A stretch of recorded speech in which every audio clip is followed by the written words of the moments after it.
السلام علیکم ورحمۃ اللہ وبرکاتہ۔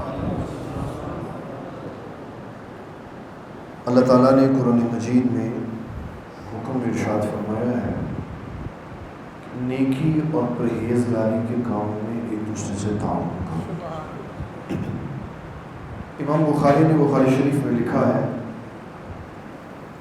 جب مدینۃ المنورہ میں صفہ کا چبوترا بنا تو وہاں نبی صلی اللہ تعالیٰ علیہ وسلم سے پڑھنے کے لیے مختلف اوقات میں مختلف صحابہ موجود ہوتے تھے، اور ایک وقت میں تعداد 70 تک بھی گئی تھی، اتنے افراد۔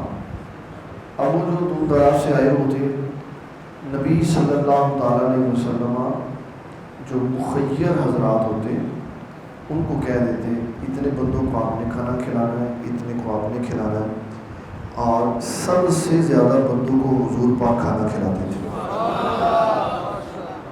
یہ بخاری نے لکھا ہے کہ صحابہ میں سب سے زیادہ بندوں کو حضرت ابوبکر صدیق کھانا کھلاتے تھے، اور حضرت ابوبکر صدیق جتنے بندوں کو کھانا کھلاتے حضور پاک اس سے دگنوں کو کھانا کھلاتے تھے، سب سے زیادہ کھانا۔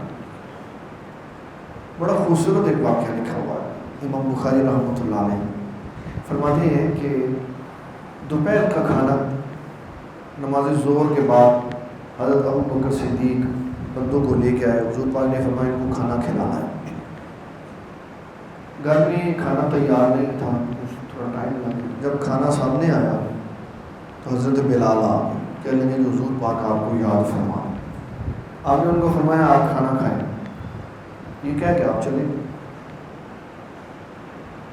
ظہر کے بعد گئے، عصر، مغرب، عشاء، رات کسی پہر حضرت ابوبکر سے بھی واپس آئے، خود کوئی کھانا شانا نہیں کھایا۔ جب آئے تو بندے سارے کھانے کے سامنے بیٹھے، کھانا ویسے ہی پڑا۔ آپ نے اپنے صاحبزادے عبد الرحمن ان سے بڑا سخت لہجے میں بات کی، آپ نے کھانا نہیں کھلایا۔ کہنے لگے میں نے ان کو کہا ہے کھانا کھائیں، یہ کہتے ہیں ہم اللہ کی قسم ابوبکر صدیق کے بغیر نہیں کھائیں۔ حضرت ابوبکر صدیق نے فرمایا اللہ کی قسم میں ان کے ساتھ نہیں کھاؤں گا، میں ان کے ساتھ نہیں کھاؤں۔ پھر فوری خیال آیا کہ نہیں، قسم نہیں کھانی چاہیے۔ پھر آپ نے اپنی قسم توڑی، پھر قسم کے بدلے 10 مساکین کو کھانا کھلایا۔ پھر آپ نے ان کے ساتھ کھانا کھایا، اور امام بخاری رحمۃ اللہ علیہ فرماتے ہیں وہ کھانا جنتی کھانا بن گیا۔ کہا کیسے جنتی بن گیا؟ کہا جہاں سے صحابہ لقمہ لیتے اور سالن کی جگہ خالی ہوتی تو اللہ تعالیٰ وہاں سالن اور پیدا فرما دیتا۔ جب سب نے کھانا کھا لیا تو کھانا ویسے کا ویسے ہی پڑا ہوا تھا، کھانا ویسے کا ویسے ہی پڑا۔ اس بات سے مجھے ایک بات یاد آ گئی، تو میں آپ کو حصول برکت کے لیے سنا دیتا ہوں۔ ادھر گجرانوالہ میں ایک علامہ صاحب ہیں، پچھلی دفعہ بھی میں نے ان کا ایک بات حوالہ آپ کو بتایا تھا، بات سنائی تھی، ایک بات میں ان کی پھر سنا دیتا ہوں۔ ان کا نام ہے مولانا بشیر احمد صاحب۔ تو کہنے لگے یہ بڑی پرانی بات ہے، پہلے دوسرا اتفاق تھا بابا جی سرکار رحمۃ اللہ علیہ کا کہ آپ گجرانوالہ آئے، ٹائم لاہور لینے کے لیے آئے، اور آپ نے فرمایا میں آ جاؤں گا۔ تو جب وہاں گجرانوالہ میں گئے تو اس دن بھی کوئی حالات خراب تھے، ٹریفک کوئی نہیں جا رہی تھی، تو آپ ٹرک والے کے ساتھ ٹرک میں بیٹھ گئے اور گجرانوالہ اتر گئے۔ پھر وہاں سے آپ کو مسجد میں لے گئے، کافی بڑا اجتماع تھا۔ تو کہنے لگے کہ مجھے مسجد کی کمیٹی کے ایک ممبر نے کہا کہ کھانا میں نے کھلانا، تو کتنے بندے آئیں گے؟ کہنے لگا کہ ایک بابا جی ہوں گے، گاڑی میں 4 ہی بندے آتے تو 4 ہی ہوں گے، تو آپ 8 بندوں کو کھانا کھائیں۔ تو کہنے لگے انہوں نے مجھے کہا مولوی اللہ کام نہ کرے، آج کیا ہے کہتے مڑ کے اپنی مرضی سے بندے لے۔ تو کہہ رہے نہیں نہیں بس 8 بندے ہوں گے، 4 آئے گے تو 4 میں مسجد گئے تو 8 ہو گئے۔ پھر بابا جی نے پروگرام ختم کیا، پھر مسجد میں بیٹھ گئے، بندے آہستہ آہستہ آہستہ آہستہ چلے، 28 یا 29 بندے رہ گئے۔ آپ نے فرمایا مجھے اجازت ہے، اور کہنے لگا سرکار کھانا آپ نے مجھ کو کھانا کھا لیتے۔ جب ان کے گھر گئے تو کہنے لگا وہ کب کیتے گا؟ 8 بندے تو کہہ کے تھے 28 لے آئے. اب وہ کھانے کی ہنڈیاں اٹھا کے بابا جی کے سامنے اس نے لا کے رکھا. کہہ رہے سرکار یہ کچھ ہے انہیں 8 کیا سی تو تسی 28 لے آئے ہوں تاری مرضی. مولانا بشیر صاحب کہنے لگے کہ آپ نے سب کو کھانا تقسیم کیا, ان کو بھی کھانا جی بھر کر کھلایا, اور جس نے کھانا بنایا ہوا تھا اس کو کہا کہ یہ جو بچ گیا نا یہ اپنے بچوں کو صبح دوپہر میں کھلا دیں. اللہ والے جہاں ہوتے ہیں نا وہاں کھانوں میں برکت اور چیزوں میں برکت اللہ پیدا فرما. لیکن برکت پڑتی کس چیز سے ہے؟ اللہ کے ذکر سے. کیسے پڑتی ہے؟ اللہ تعالیٰ کے ذکر سے. رسول اللہ صلی اللہ تعالیٰ علیہ وسلم کی حدیث ہے بخاری میں, آقا کریم صلی اللہ تعالیٰ علیہ وسلم تشریف فرما تھے تو سامنے بندے بیٹھ کے کھانا کھا رہے تھے. ایک پاور آیا آ کے بیٹھ کے, اس نے جلدی کھانا ختم ہو گیا. اب آپ دیکھ رہے ہیں سب, ہمیں تو بیٹھے بندے نظر آتے ہیں, لیکن آقا کریم صلی اللہ علیہ وسلم کے بارے میں ام المومنین سیدہ عائشہ صدیقہ کہتی ہیں کہ حضور صلی اللہ تعالیٰ علیہ وسلم نے مجھے فرمایا کہ ام المومنین یہ حضرت جبرائیل علیہ السلام کھڑے اور آپ کو سلام کہہ رہے ہیں, آپ کو.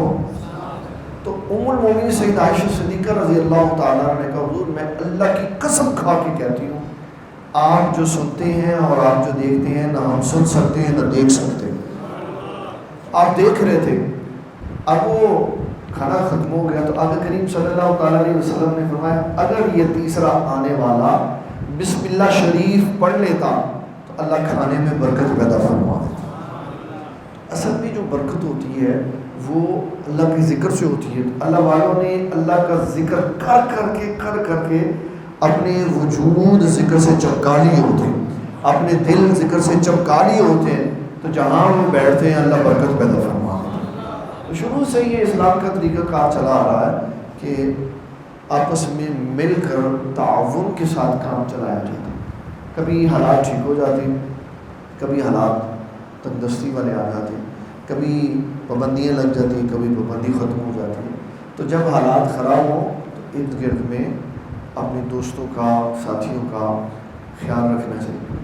صحابہ کرام رضوان اللہ تعالیٰ علیہ مجمعین کے لیے ایک خاتون جمعہ والے دن ہریسہ بناتی تھی. ہریسہ ہمارے ہاں تو 8-10 دالوں کو اکٹھا کر کے تو ایک نیا متنجن بنا لے نا تو اس کو کہتے ہیں ہریسہ. کیا کہتے ہیں اس کو؟ ہریسہ. لیکن بخاری کی حدیث بتاتی ہے کہ ہریسہ اصل میں گوشت والی ڈش ہوتی ہے, جس میں گوشت ہوتا ہے اور دال بھی ہوتی ہے لیکن گوشت اس میں زیادہ ہوتا ہے. تو اس کا کام ہوتا تھا وہ حضور پاک صلی اللہ علیہ وسلم کی بارگاہ میں حاضر ہو جاتے. عرض کرتے حضور میں نے یہ ہریسہ بنایا تو آپ صحابہ کو کھلا دیں. ایک دفعہ اس نے بیچ دیا, پھر وہ پیغام پہ عیدیں دی تھی حضور صحابہ سے کہے کہ میرے گھر آ کے کھا جائیں.